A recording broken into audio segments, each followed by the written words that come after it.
నేను రవ్వ లడ్లమ్మ, బొంబాయి రవ్వ, కొబ్బరి, పంచదారతో పాలు లేకుండా రవ్వ లడ్డు చేస్తున్నా.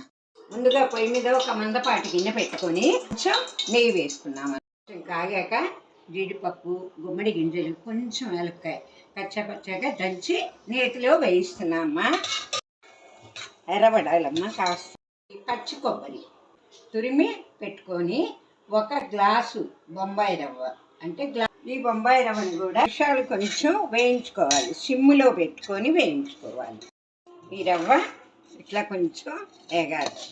గ్లాస్ తోటి కొబ్బరి దీనిలో వేయాలి. పంచదార కూడా అదే గ్లాసు, ఒక గ్లాసు పంచదార. కొంచెం పంచదార కొంచెం కరిగిందాక ఉంచుకోవటమే. 10 నిమిషాలకు బాగా ఉండ చేయటానికి బాగా వస్తాయి.